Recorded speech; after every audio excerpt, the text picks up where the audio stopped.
melakukan pekerjaannya secara mingguan, karena itu bagian dari rubrik yang sudah dijelaskan sama Bu Wulan minggu lalu.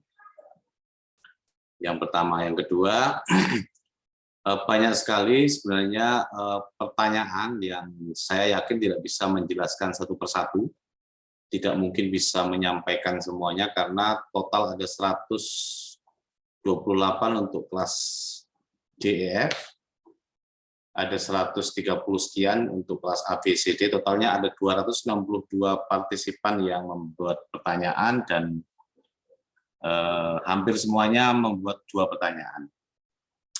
Berarti kan ada lebih dari 500. Tapi banyak juga dari pertanyaan kalian yang sama sebenarnya, mirip. Saya tidak bisa menjawab semuanya karena waktunya nggak cukup. Kemarin saya sore baru ngambil karena janjinya hari Kamis siang. Sore saya ambil, saya malam saya kerjakan sampai tadi pagi, tapi tidak selesai karena saya salah membuat perkiraan. Saya langsung total semua, nggak saya pisahin dulu antara kelas CD, ABCD sama DEF. Jadi setelah saya ternyata beda kelas, saya pisah, kemudian pekerjaan saya masih banyak yang belum selesai. Akan tetapi akan saya perlahan selesaikan dan saya upload pertanyaan semua teman-teman. Yang bisa saya jawab ya, kalau saya nggak bisa ya saya bilang nggak bisa. Itu yang pertama. Ini tidak apa-apa kan nama kalian diperlihatkan. Kita terbuka saja. Kalian mau mengkritik boleh, apa saja boleh lah. Yang penting kita punya adab gitu aja, selesai perkaranya. Ada 128 pertanyaan dan komentar tentang pembelajaran. Saya sih sebenarnya tidak berharap banget video itu akan teman-teman komentari dalam konteks pembelajaran, video pembelajaran, karena itu bukan video sebenarnya, itu hanya voice. Jadi PPT yang saya rekam saja karena kita bersepakat bertiga kemarin, kalau sistem kuliahnya hanya 1 jam dan maraton, Jumat Sabtu, maka kalian terlalu padat. Minimal saya bisa membantu mengurangi beban kalian full di depan komputer selama 2 hari. Oleh karena itu dibuatlah selang-seling antara Zoom meeting sama video voice. Akan tetapi banyak juga yang meminta kuliahnya pakai Zoom supaya ada interaksi langsung. Jadi ya diselang-seling lah. Kemudian ada komentar kritik kepada saya karena videonya nggak menarik, membosankan, tidak ada. Ya saya bukan YouTuber ya, saya tidak punya peralatan yang canggih. Kameranya juga ala kadarnya, terus suaranya mungkin juga kurang bagus.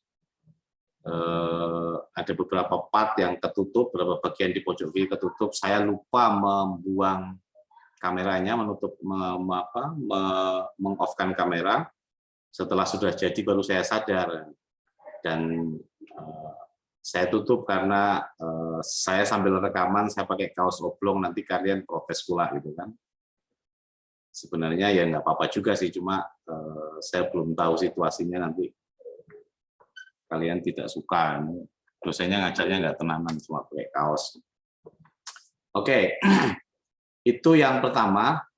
Yang kedua terkait saran. Terima kasih sekali sudah banyak memberikan saran dan masukan macam-macam. Tetapi secara umum komentar oke-oke saja, kuliah dengan video voice lebih mudah, lebih ini. Tetapi saran yang meminta videonya yang bagus-bagus, saya masih berpikir panjang karena saya tidak bisa membuat video dengan baik tentunya karena saya bukan tidak memiliki peralatan yang bagus sebenarnya, ataupun tidak bisa juga melakukan editing bagus. Kemarin saja saya sudah mengalami kepusingan karena merekam 52 menit itu 1,4 GB. Kalau saya upload 1,4 pasti kalian mengeluh, terlalu berat. Saya kompres, ternyata dikompres hasilnya menjadi lebih kabur, jadi kabur ininya, apa ya namanya, PPT-nya. Tapi oke lah, nanti semoga bisa saya perbaiki. Terkait masukan teman-teman juga model pembelajaran yang selalu Zoom, sebenarnya kita kemarin sudah menyepakati ya kita selang-seling. Kalau Zoom bisa ya kita Zoom. Jadi sebisa mungkin kita. Tapi ada hal yang saya bingung untuk menjelaskan kepada teman-teman terkait pertanyaannya. Ada 2 pertanyaan. Yang pertama, videonya terlalu panjang. 1. Yang kedua, pertanyaannya, videonya kurang detail di dalam menjelaskan. Saya sudah berusaha sebisa saya menjelaskan mata kuliah 3 SKS di dalam 2 pertemuan, saya ringkas menjadi 1 pertemuan, itu sudah mentok 52 menit. Tidak bisa lagi saya detailkan. Makanya ketika saya membuka pertanyaan ini, sekalipun nanti itu bisa tidak bisa saya jawab semua, akan saya lampirkan atau saya jelaskan lewat PPT sendiri. Yang ketiga, pertanyaan terkait kita kuliah modelnya pakai video, oke, tetapi jangan terlalu panjang karena membosankan. Ke depan kalau saya mau bikin video, saya akan pecah-pecah menjadi beberapa video supaya jangan terlalu panjang.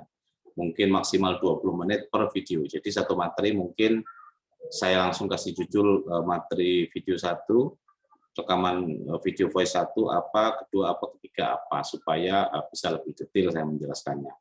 Memang betul kalau nanti bagian sudah project base-nya adalah redistribusi, itu tidak bisa tidak detail karena harus detail malah. Itu kira-kira pengantar pertama terkait komentar teman-teman. Terkait tentang pertanyaan banyak yang teman-teman sampaikan, saya akan mencoba untuk membahas secara perlahan di waktu yang ada. Nanti teman-teman bisa langsung berkomentar atau bertanya langsung, menyanggah yang merasa pengen. Jadi nggak usah pakai nunggu saya selesai, langsung saja.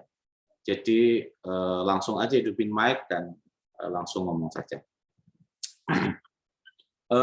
Yang pertama, saya tidak usah sebutkan namanya ya, biar ringkas.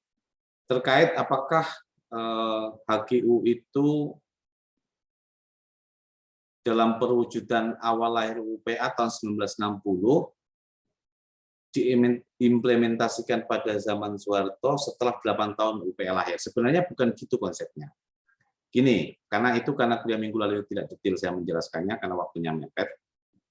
Setelah UPA lahir, salah satu persoalan yang sangat serius adalah hak guna usaha atau RPAH di Indonesia tinggalan Belanda lebih dari 500 hak guna usaha atau 500 RPAH.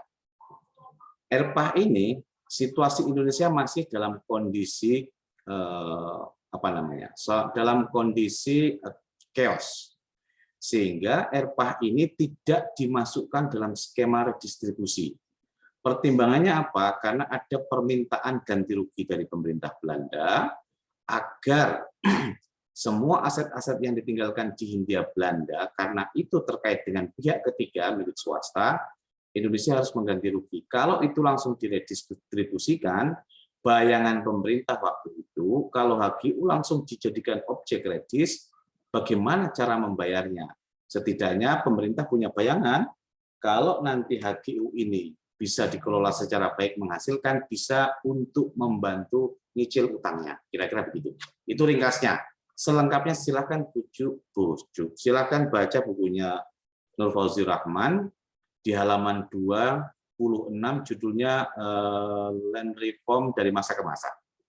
Itu dia menjelaskan di dalam disertasi, bagian dari disertasinya secara rigid, kenapa HGU tidak masuk di dalam skema land reform. Artinya kenapa HGU tidak diredistribusikan. Dan juga kehutanan, perhutani yang kemudian menjadi perhutani. Oke, itu clear satu. Yang kedua, pertanyaan berikutnya adalah tentang peran PKI. Jadi teman-teman, komunis itu memang menjadi ilham penting di dalam konteks redistribusi tanah. Jadi lahirnya UPA itu salah satu ya dibidani oleh komunis. Tapi kan zaman itu komunis sebagai partai yang sah, dilindungi oleh undang-undang. Jadi tidak ada persoalan. Jadi kalau dia ikut membahas di dalam berbagai macam pembahasan draft UPA mulai tahun 48 sampai tahun 1960, ya wajar karena sebagai partai yang sah, kecuali setelah dia memberontak tahun 48.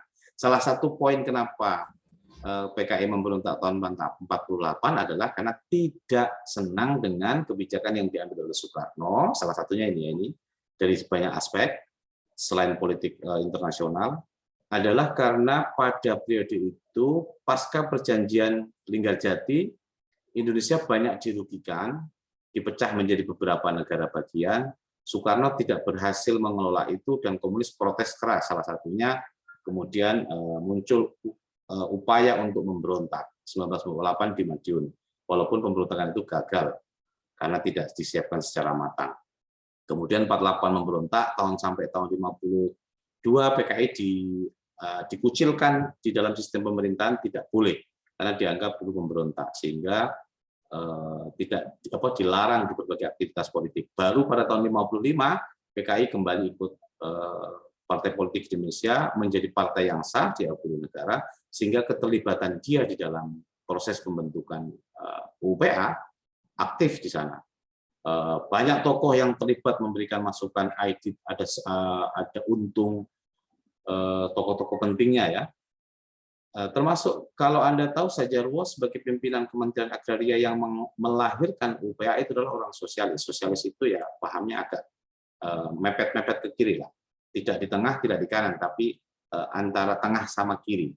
Jadi kalau PKI di posisi kiri, Partai Sosialis itu di antara sisi kiri dan tengah gitu loh. Nanti sebelah kanan ada kelompok Masumi, tengah ada PNI, Partai Nasionalis, yang kiri banget, kiri luar itu ada PKI, dan di antara kiri luar sama tengah ini ada namanya PSI salah satunya.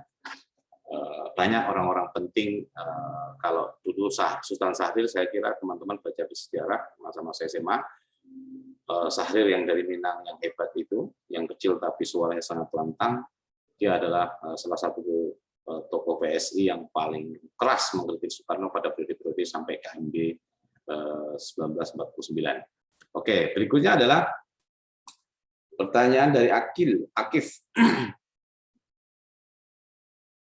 Pada dasarnya, hak terdahulu pada hukum pertahanan Belanda banyak bertentangan dengan hukum Indonesia. Pertanyaannya, kenapa hukum dari zaman kolonial tersebut masih diakui dan boleh digunakan sebagai dasar penguasaan hak Indonesia?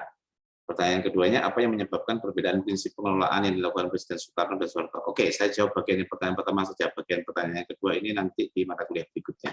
Ada pembahasan khusus.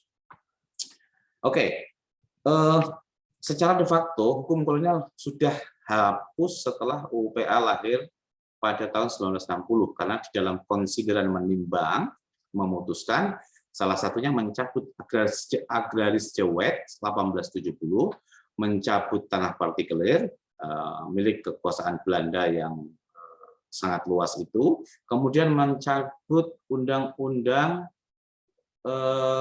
hukum perdata. Jadi sebenarnya sudah tidak ada secara de facto, tetapi mungkin Anda belajar sedikit sejarah agraria, rasanya sistem kolonial masih banyak dianut di Indonesia. Salah satu yang paling sering didengungkan orang adalah tentang domain verklaring. Kenapa kok domain verklaring itu masih menjadi konsep dan pemahaman yang berlaku, terutama di kehutanan? Ya, salah satunya karena memang itu ilham yang dikeluarkan dari agraris jewet tentang domain verklaring itu kemudian diadopsi di dalam sistem kehutanan, tapi tidak disebutkan kata domain verklaring. Tetapi intinya barang siapa yang tidak bisa membuktikan kepemilikan di atas tanah tersebut, maka dia adalah tanah negara. Kalau di APL itu relatif mudah, UPA mewadahi, di APL itu maksudnya alokasi penggunaan lain atau tanah di luar kawasan hutan, itu relatif mudah karena mereka bisa langsung selama 20 tahun UPA memberikan kesempatan untuk didaftarkan, pendaftaran pertama kali. Tetapi kalau kehutanan tidak, jadi masih menolak itu. Terkait perbedaan Soekarno sama Presiden Soeharto, sebenarnya bisa juga baca di buku ajar di halaman 70 kalau nggak salah. Nanti bisa dicek. Pada saat perjanjian KMB 49, Indonesia kalah dalam perundingan tersebut, sehingga pada tahun 57 Presiden Soekarno memutus pihak perjanjian KMB. Begini, sebenarnya kalau kata-kata kalah itu, banyak sejarah tidak mengatakan Indonesia kalah sebenarnya. Karena Indonesia itu sebenarnya pada perundingan di KMB, setelah sebelumnya perjanjian Indrajati, Renville, kemudian perjanjian Renville itu yang perjanjian di atas kapal, kemudian ada perjanjian Rumroyen. Nah, yang terakhir KMB yang dipimpin oleh Hatta dan Muhammad Rum, itu sebenarnya di Den Haag, itu sebenarnya tidak kalah. Kita hanya kalah dalam poin penting, yaitu masalah Irian Barat, sekarang Papua. Itu ditunda, dan kemudian pada tahun 75, kalau tidak salah, Soekarno melakukan referendum di Papua, apakah memilih Belanda atau memilih Indonesia. Semuanya memilih Indonesia. Sebenarnya itu poin penting. Tetapi di luar kesepakatan itu, salah satu pengakuan Belanda kalau Indonesia mau merdeka, salah satunya adalah semua aset-aset itu ada di dalam perjanjian. Nanti baca di bukunya Nur Fauzi Rahman, Land Reform dari Masa ke Masa, atau di dalam buku aja juga saya singgung, di dalam buku saya menyelesaikan mandat konstitusi juga saya singgung terkait tentang efek samping dari perjanjian KMB. Di dalam keputusan besar itu memang tidak disebutkan perjanjian-perjanjian tentang konsesi-konsesi yang dimiliki di Hindia Belanda. Oke, itu persoalan lain karena itu dibahas di bagian faknya orang-orang ekonomi. Ekonomi maksudnya kan delegasi itu banyak. Jadi ada poin-poin yang dibahas ya. Kalau sekarang mungkin ada kamar-kamar sendiri. Nah, salah satunya itu tentang konsesi. Kekalahannya itu dimaknai kemudian karena semua konsesi milik Belanda itu terikat dengan pihak ketiga. Gini cerita panjangnya. 1870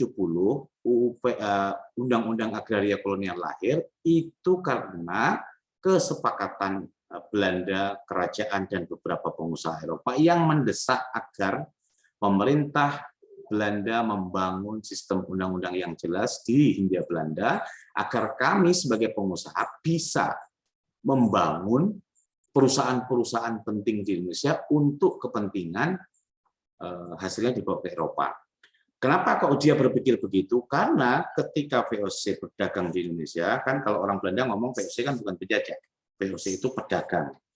Oke lah, jadi di dalam sejarah kritis itu kan selalu ngomong 350 tahun atau 3,5 abad kita dijajah itu mitos. Kita dijajah lebih kurang 100 tahun. Karena 250 tahun sebelumnya itu ya berdagang. Cuma berdagang dengan pribumi, perubunnya kalah.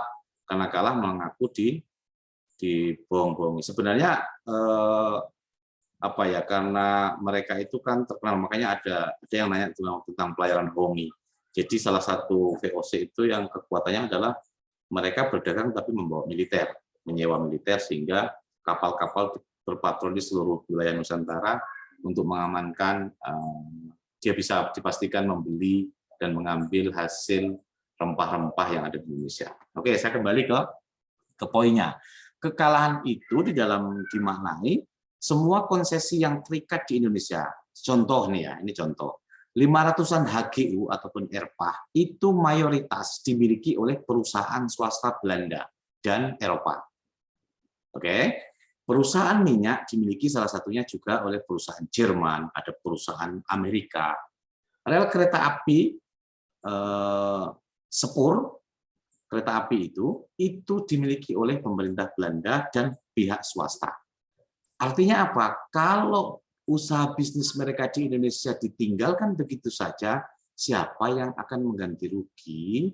Pihak swasta tersebut, karena melibatkan pihak ketiga. Belanda nggak mau. Tentu orang Indonesia tentu pertama tidak mau, menolak dong. Tetapi Indonesia menolak, diancam kalau kamu tidak mau menyepakati kesepakatan ini, ya sudah, kita selesaikan di dalam perjanjian di dalam pengadilan internasional. Diperkirakan oleh Hatta dan kawan-kawan kalau kita digugat di pengadilan internasional, kemungkinan untuk menang sangat kecil. Kenapa? Karena aliansi pengadilan Mahkamah Internasional itu semua dipimpin oleh orang-orang Eropa kebanyakan. Yang kedua, data-datanya sangat kuat. Jadi pengusaha-pengusaha yang berinvestasi di Hindia Belanda itu dia dijamin oleh undang-undang sebelum Kan ngomongnya kan agraris Jawa kan belum dihapus di Indonesia ini. Jadi masih berlaku. Kira-kira kalau kita digugat, kita akan kalah. Itu perhitungannya. Makanya KNB salah satunya menghasilkan itu. Dan kita bangkrut lah. Didenda, bukan didenda, harus membayar sekian miliar, 4,3 miliar gulden tadi itu yang kemarin saya ceritakan. Jadi begitu. Ini kalau Anda lihat UPA ketika lahir kan konstitusi derajat sudah jelas menghapus agraris Jawa, domain verklaring, KUH Perdata Kolonial. Tapi KUH Perdata Kolonial itu kemudian walaupun sudah dicabut, beberapanya masih diadopsi digunakan. Kenapa? Ya karena menurut Sahetapi, pakar hukum dari UNAIR Surabaya, hukum perdata kolonial yang dimiliki oleh Belanda salah satu produk hukum terbaik di muka bumi, sehingga dia masih digunakan. Apalagi ahli-ahli hukum Indonesia lebih banyak beraliran kepada hukum Eropa, bukan hukum Amerika.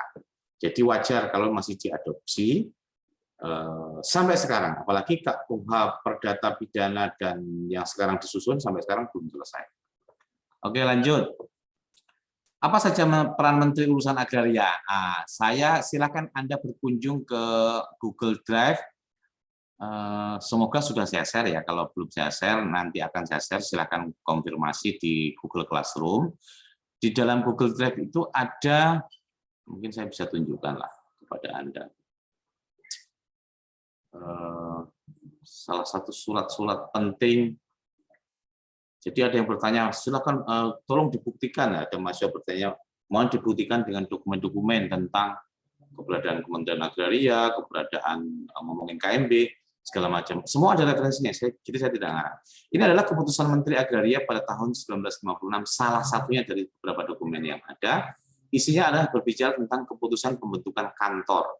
Jadi, ini nanti Anda bisa download di, saya kasih cuma-cuma ini, saya bayarnya mahal di Arsip Nasional. Tapi silahkan Anda gunakan untuk kepentingan pendidikan, tidak ada masalah. Dokumen ini bisa diakses, dan saya juga punya yang lebih banyak lagi, majalah penyuluh land reform. Anda bisa juga mengakses itu. Saya tidak keberatan dan tidak harus Anda mencari sampai ke Jakarta. Oke, saya jelaskan. Salah satu lapangan pekerjaan yang disusun oleh Kementerian Agraria setelah dibentuk tahun 51 pada awal masa awal, kemudian sempat berhenti 52 sampai 55, itu adalah memikirkan bagaimana kalau Undang-Undang Pokok Agraria ini lahir karena sedang dibahas.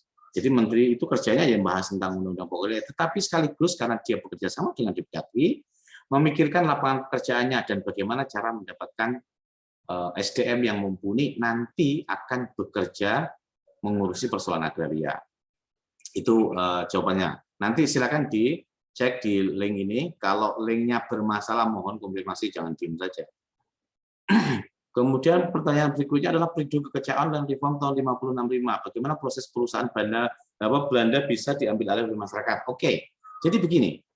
Ketika 49 KMB selesai dan belum hatta sampai ke Indonesia, lewat siaran radio Nederland itu sudah sampai ke Indonesia. Jangan lupa pada periode itu orang-orang Indonesia pinter bahasa Belanda.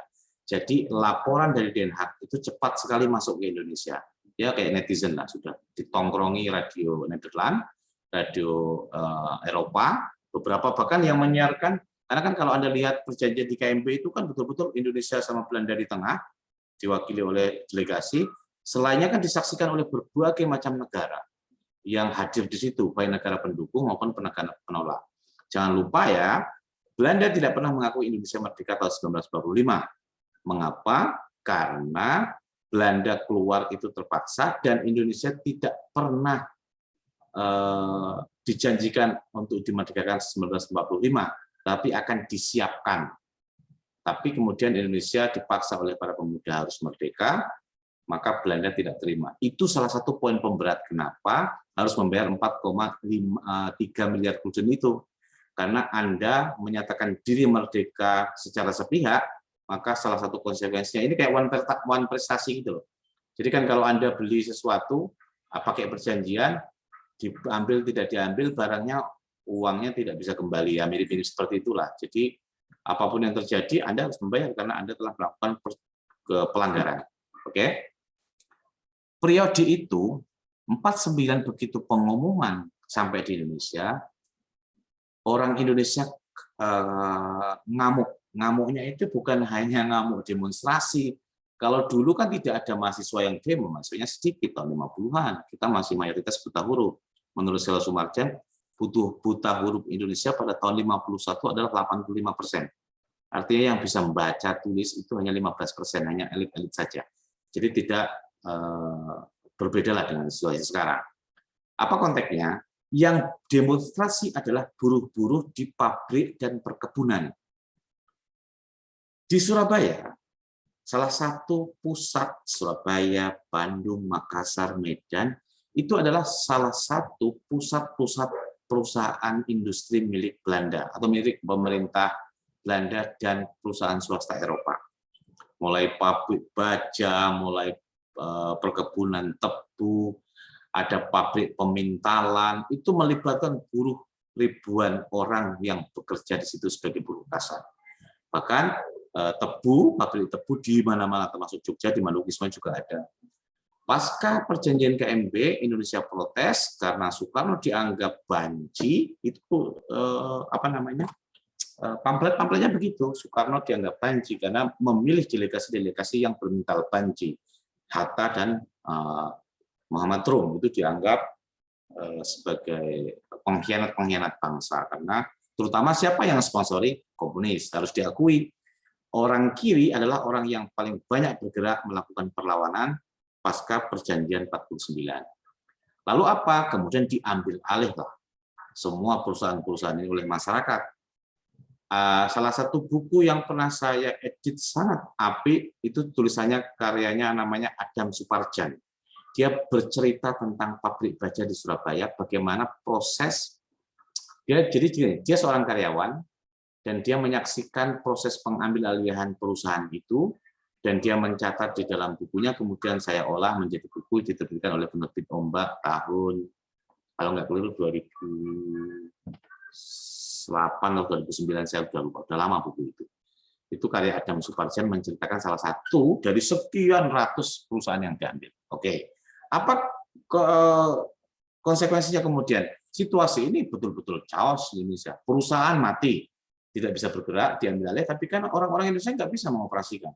Karena ahli-ahlinya kan tadinya kan semuanya dipimpin oleh orang-orang Belanda dan perusahaan-perusahaan Eropa. Mereka kabur semua dong, takut dengan para pendemo dan segala macam. Kabur dari Indonesia, kemudian pergi ke Tanjung Perak untuk kabur ke Belanda, kemudian juga pergi dari pelabuhan-pelabuhan dari Batavia, terus juga pergi dari pelabuhan-pelabuhan Makassar.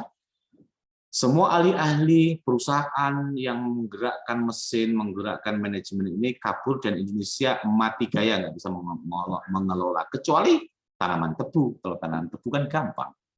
Tebu cukup dikelola oleh masyarakat dengan cara ditanam saja dan dipanen. Kemudian tapi tidak bisa mengolah menjadi gula. Itu problem. Sehingga ekonomi kita kacau balau.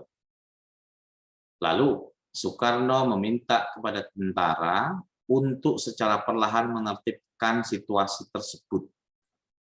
Dan itulah sejarah cerita, kata Nur Fazil Rahman, awal mula masuknya tentara dalam dunia bisnis. Kenapa? Karena mereka ambil alih, kemudian dia didik beberapa orang, dilatih untuk mengoperasikan mesin dan segala macam, lalu bisnis tentara semakin menguat pada periode setelah 49. Itulah relevansinya kenapa kok kemudian tentara berbisnis di fungsi ABRI sampai tahun 98, karena ada sejarahnya, tidak tiba-tiba. Tetapi kenapa kok mereka kemudian sudah mengambil perusahaan-perusahaan itu dan tanah-tanah itu tidak diberikan kepada negara semua? Nasution datang ke Soekarno. Salah satu kata-kata yang disampaikan oleh Nasution adalah, anak warga kami tidak semua memiliki usaha dan punya penghasilan. Oleh karena itu, jika Presiden masih sayang kepada para tentara ini, silahkan kami diberi sebagian agar kami bisa mengelola. Dikasihlah tanah-tanah, banyak tanah-tanah Kodim salah satunya, termasuk loji-loji peninggalan Belanda semuanya diberikan kepada tentara. Kalau Anda tahu di SMA 11 Jepres Jogja, itu dulu saya pernah ngekos di situ, itu dulu loji tentara, semacam asrama tentara. Itu milik Belanda yang kemudian dipakai oleh tentara, tetapi kemudian tukar guling dengan SMA 11. Jadi sekarang sudah menjadi milik SMA 11, dulu miliknya tentara. Oke, saya lanjutkan. Apakah reforma agraria setelah masa Soekarno berjalan dengan baik? Ini nantilah ya, karena kita akan membuat perbandingan berbagai macam periode, jadi tidak usah saya jawab sekarang. Kemudian bagaimana Indonesia bisa membayar hutang ganti rugi? Hutang itu saya baru cek kembali tadi pagi, ternyata baru selesai pada periode Megawati tahun 2003, 4,3 miliar gulden itu. Dari mana ya dicicil, selalu saja membuat reschedule. Karena sebenarnya permintaannya sebelum tahun 65 harus selesai, tapi Indonesia tidak sanggup.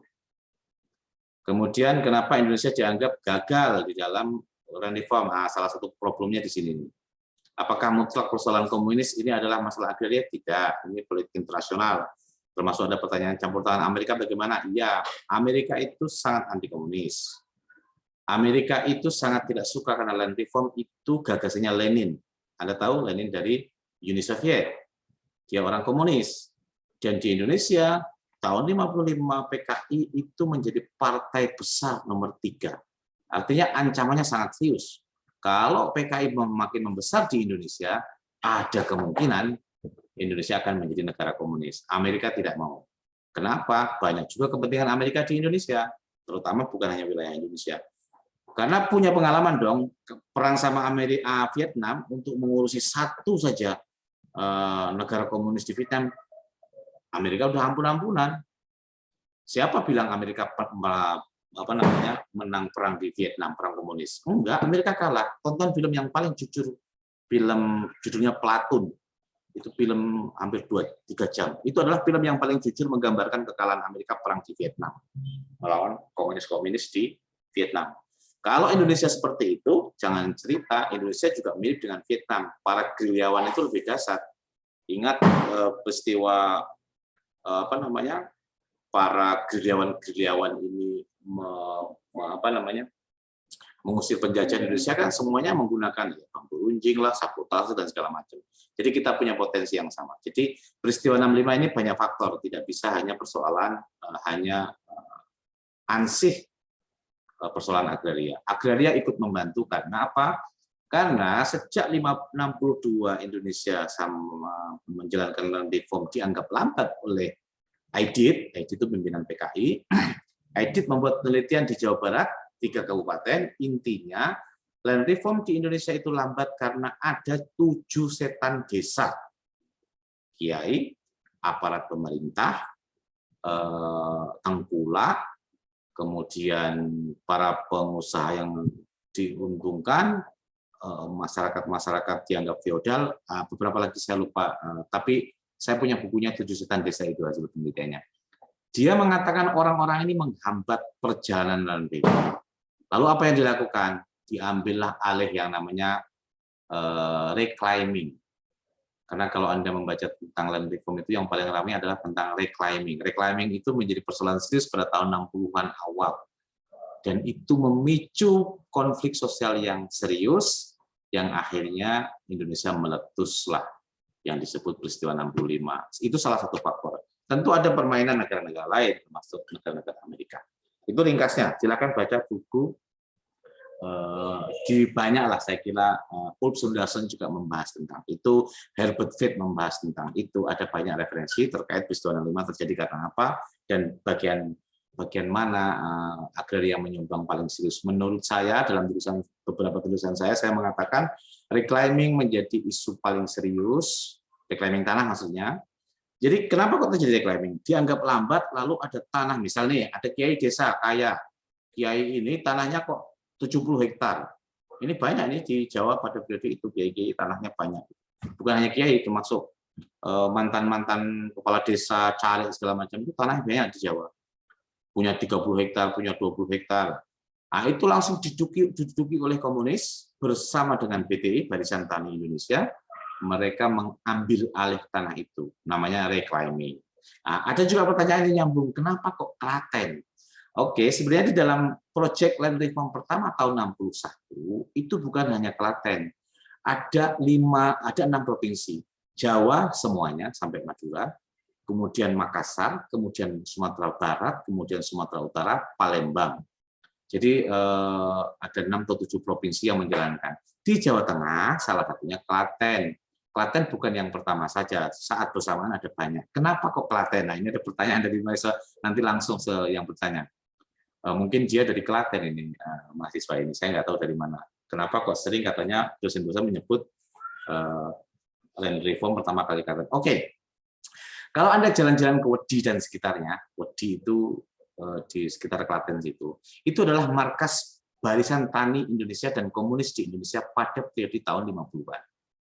Kekuatan komunis di Jawa Tengah ini, makanya kan kenapa kok kemudian kalau Abu Bakar Basir itu kalau komentar di Jawa Tengah itu keseluruhan, Sukoharjo, Solo, Klaten, Wonogiri itu, Anda jalan itu, nabrak batu itu batunya PDI. Itu kata Abu Bakar Basir. Batu yang ditabrak nyandung kakimu itu adalah batunya, itu partainya PDI. Karena apa? Karena dari komunis dulu yang menguasai wilayah itu, kemudian bertransformasi menjadi salah satunya masuk sebagian ke PNI, dan PNI dianggapnya waktu itu ya tidak terlalu keras lah dengan komunis, walaupun tidak berpihak pada komunis. Jadi beda persoalan sebenarnya. Oke, saya teruskan. Jadi kenapa Klaten? Itu alasan mendasarnya. Reclaiming pada tahun 61 karena dianggap pelanggaran itu sangat tinggi. Minggu lalu saya lupa, saya sudah menemukan bukunya, karya Profesor Dr. Sugianto Patmo itu menulis salah satunya skripsinya bicara tentang land reform di Klaten pada tahun 1962. Dia termasuk yang menceritakan banyak sekali kampanye-kampanye sosialisasi land reform di Klaten pada periode itu. Oke, pada video bla bla bla. Soekarno segera menyelesaikan land reform. Setelah RUU PA tahun 60 terjadi kekacauan. Tadi saya jelaskan ya, Soekarno segera menyelesaikan land reform karena masyarakat sudah membutuhkan tanah. Iya, pastilah. Kemudian jawaban saya sudah jelas di sini, ada kekacauan karena desakan komunis, Aidit, Nyoto, dan Alimin sudah saya jelaskan tadi. Oke, lanjut. Ada kendala yang menyebabkan LLM belum terselesaikan sampai sekarang. Ini pertanyaan ini saya bahas di mata kuliah berikutnya ya, karena ada isu yang lebih konkret. Tapi secara umum ngomongin kegagalan LL sekarang ataupun reformasi sekarang, ya ini persoalan kebijakan politik ya. Jadi arah angin politik itu lagi kemana? Jadi kalau misal ngomong sekarang ya, Jokowi dianggap sebagian orang itu menjalankan land reform terbaik setelah Soekarno. Bagi saya tidak. Jokowi itu hanya berani bermain di wilayah-wilayah aman. Wilayah aman itu apa? HGU habis, pelepasan kawasan hutan. Tetapi permintaan UPA bahwa menata struktur ketimpangan agraria, dari mana struktur ketimpangan itu? Satu, kelebihan maksimum, absente, itu tidak boleh disentuh. Sekaligus dengan pertanyaan yang lain, apakah pejabat kita banyak yang punya tanah? Iya, banyak sekali. Pejabat BPN juga banyak yang punya tanah double-double, puluhan hektar. Apalagi orang-orang kaya. Tanah-tanah di wilayah kehutanan itu menyebabkan salah satu ketimpangan yang sangat maksimal karena dikuasai oleh perusahaan-perusahaan swasta. Dari 100% tanah kawasan hutan hanya dimanfaatkan oleh masyarakat sekitar 4%, 3,7%. 97%-nya, kurang lebih 97%, itu dikuasai oleh apa? Negara sama swasta. Itu menyumbang ketimpangan yang sangat tinggi. HGU, ada berapa ribu HGU di Indonesia? Ada berapa ratus HGU di Indonesia? Sampai ribuan ya. Ada berapa ratus HGU dan berapa juta hektar? Itu dikuasai oleh segelintir orang. Tapi itu tidak ditata oleh Soekarno, oleh Jokowi. Jadi menurut saya dia bermain di wilayah aman. Malah justru dia yang mengkampanyekan PTSL adalah land reform. Sesat itu sebenarnya. Nggak pas. Tapi nggak apa-apa lah, namanya ini sudah kebijakan. Sudah masuk di dalam Perpres 86 2018. Saya sangat percaya dengan Gus Dur. Sesuatu yang sudah menjadi undang-undang, saya tidak akan bisa protes lagi. Sudah. Kalau saya protes, saya punya kekuasaan, ya saya akan cabut itu peraturan yang ngomongin RA, PTSL adalah bagian dari RA. Tidak. RA itu menata struktur perombakan. PTSL itu menegaskan hak tanah yang sudah dikuasai oleh masyarakat belum bersertifikat diberikan sertifikat sesuai perintah Undang-Undang Pokok Agraria pasal 19. Mendaftarkan tanah seluruh Indonesia adalah kewajiban pemerintah Republik Indonesia. Jadi PTSL gratis bukan kebaikan Jokowi. Ingat ya, kebaikan pemerintah dan negara menjalankan pasal 19. Jadi Jokowi iya, dia menjalankan kebijakan ya, dan dia itu penting dalam konteks PTSL, pendaftaran tanah sudah lengkap. Karena kalau tidak dia, mungkin juga saya kira SBY juga ya gitu-gitu aja, melakukan sesuatu yang sangat serius. Tetapi itu tidak berarti semua yang dilakukan oleh Jokowi itu adalah yang terbaik dalam konteks redistribusi tanah atau penataan struktur. Tidak juga. Jadi kalaupun kita, pendidikan itu kan salah satunya kan untuk melihat sesuatu yang lebih objektif. Ya, Jokowi punya peran yang sangat penting. Tapi Jokowi tidak. Belum menata, mungkin belum ya, siapa tahu sampai 2024 ada perubahan yang sangat serius, terjadilah redistribusi tanah betul-betul ditata, semua tanah-tanah yang kelebihan maksimum diambil, undang-undangnya ada, PP-nya ada, peraturan menterinya lengkap, jadi apa sebenarnya kok nggak dijalankan oleh orang-orang? Persoalan lain, siapa yang berani ngambil tanahnya Luhut banyak itu? Saya juga tidak yakin. Kalau sudah Lord bilang, nah, Luhut nih bos, siapa yang berani ngelawan? Tanahnya Luhut banyak? Ya, banyak. Karena saya belum lama penelitian di Lampung, hasil penelitian di Lampung, teman-teman di Unila, konflik register 45 salah satunya adalah banyak tanah-tanah milik tentara yang ada di sana. Tapi saya tidak punya data lebih jauh, ini hanya saya mengutip hasil diskusi FGD dengan teman-teman Unila.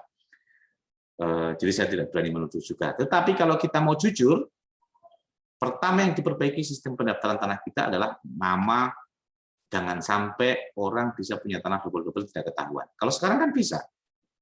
Harusnya kita pakai sistem seperti perbankan. Saya punya rekening 10 di perbankan, itu akan ketahuan karena semuanya menggunakan nama ibu. Jadi di dunia ini, nama kita sama nama ibu kok sama, itu kemungkinannya hanya 0,3%. Artinya peluang untuk sama antara nama si Asifah, Hoirunisa Dewi, misal binti misal bapaknya Ma'ruf tapi ibunya adalah Aminah gitu ya misal. Itu sangat kecil kemungkinan nama Asifah Hoirunisa dan ibunya Aminah ketika kita mendaftarkan tanah pakai nama itu, apalagi pakai nama tanggal lahir dan nama ibu serta alamat, kemungkinan kecil akan double itu sangat kecil. Karena itu sudah terbukti di perbankan. Kok kita tidak menggunakan itu? Ya berarti kita belum mau menata yang benar. Sebenarnya nggak usah tata dulu, datanya dikumpulkan dulu. Ini Asifah punya tanah di Indonesia ada punya berapa? Oh ternyata dia punya di 9 provinsi, ketahuan. Setidaknya tahu dulu.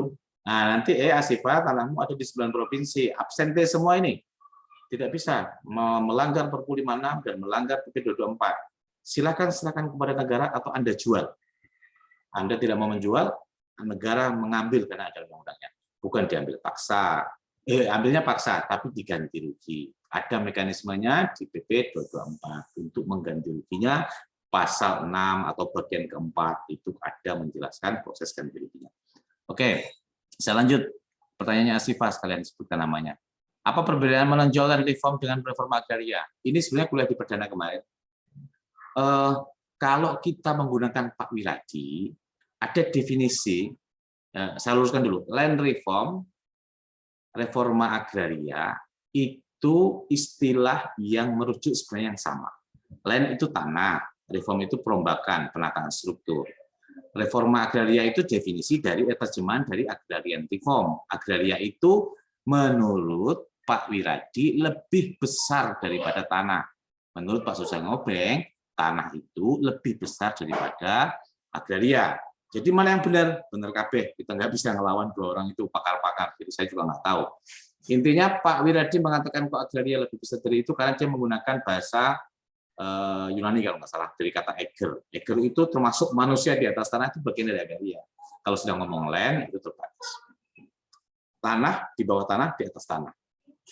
Nah, di atas tanah, subjek ini kalau menurut Pak Wiradi bagian dari RA, bagian dari agraria. Jadi sebenarnya ini merujuk ke hal yang sama. Tetapi di dalam perkembangan berikutnya, kalau kita menggunakan bukunya Lipton, Land Reform in Developing Countries, silakan baca di situ. Soft file-nya silakan di. Ini sebenarnya buku bayar, tapi saya nggak tahu kok saya bisa download. Jadi saya punya soft file-nya. Itu dijelaskan definisinya land reform itu menurut Lipton, dia melakukan studi di 20-an negara kalau nggak salah.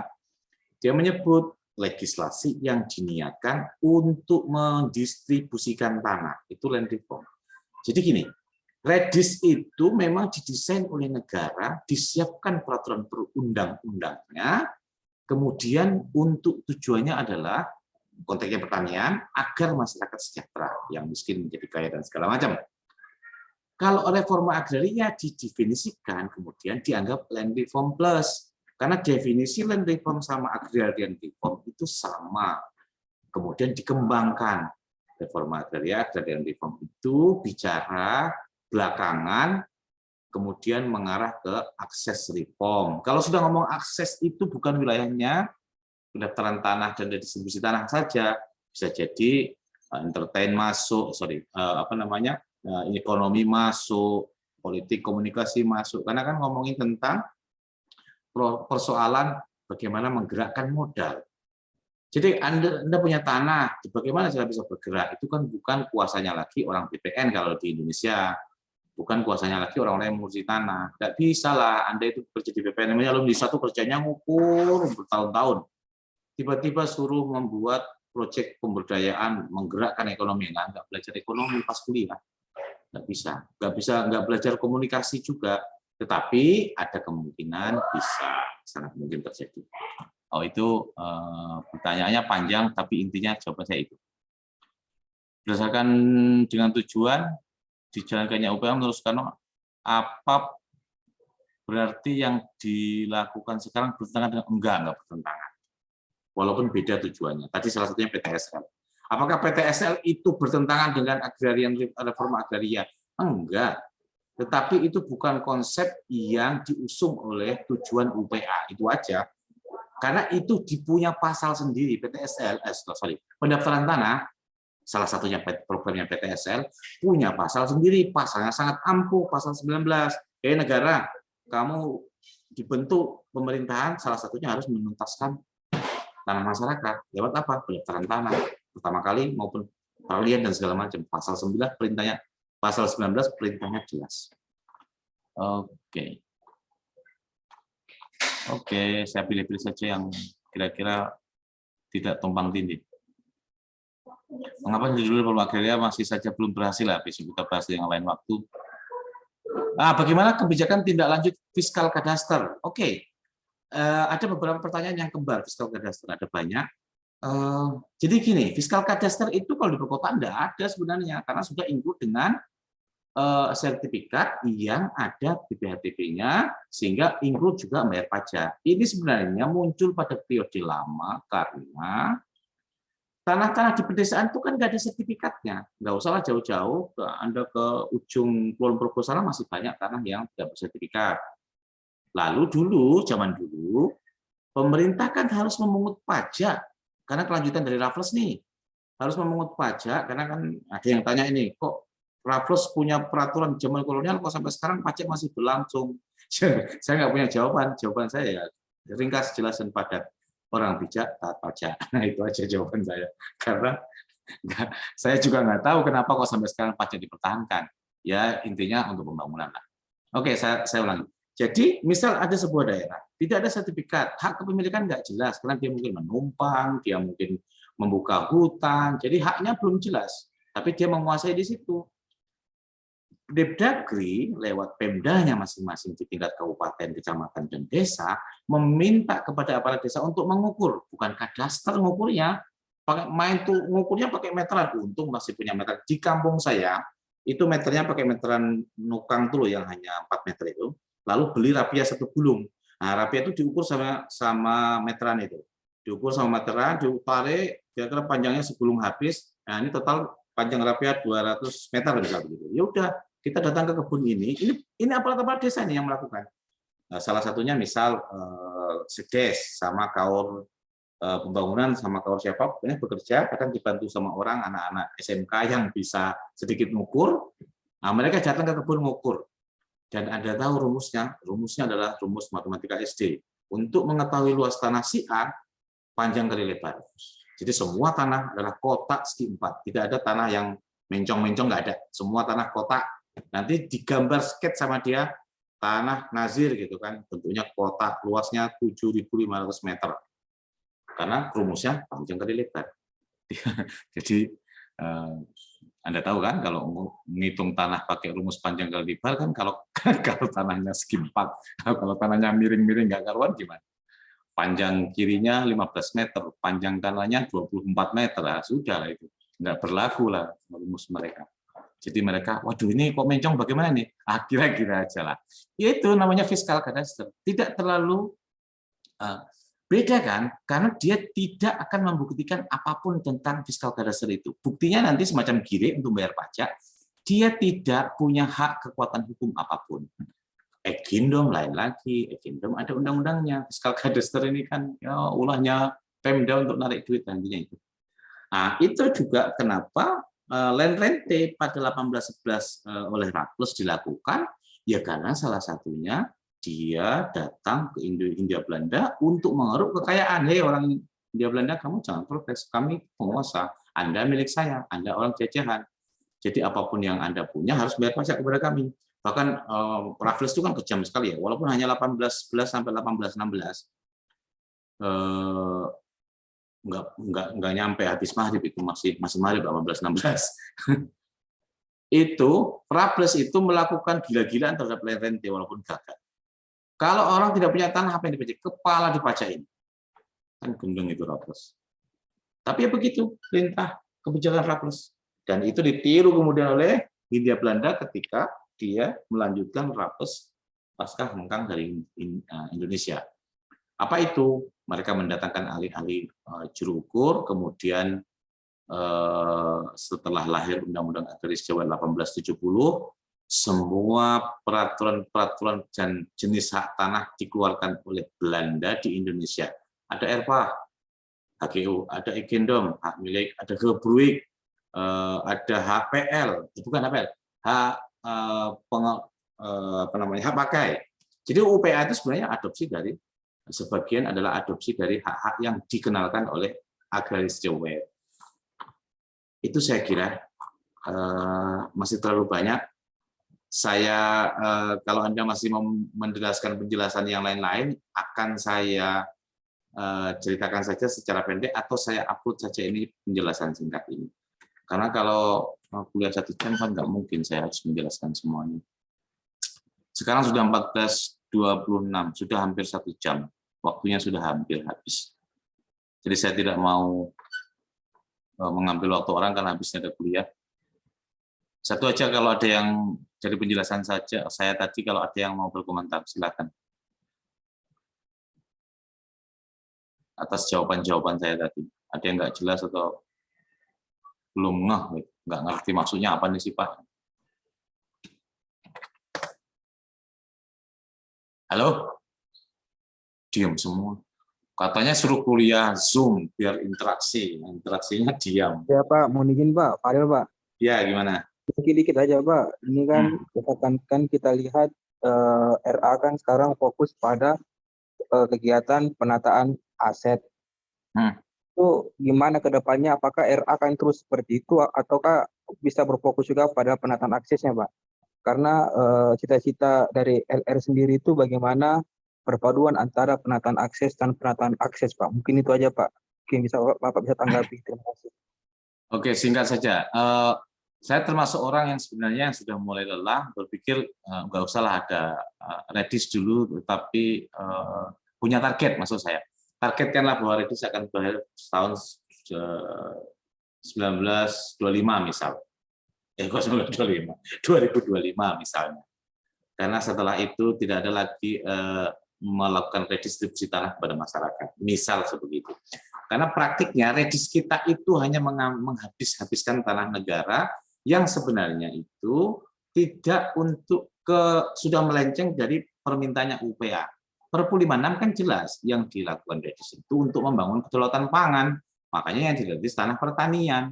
Pertanian bisa juga perkebunan. Lah kalau sekarang ada Redis itu cuma jumlahnya 500 meter, 1000 meter, bisa untuk apa? Ada pertanyaan dari teman kalian, Redis pada dijual. Lah gimana untuk bisa hidup dapat tanah cuma 1000 meter? Nggak bisa untuk bertahan hidup. Jadi nggak cocok, nggak pas.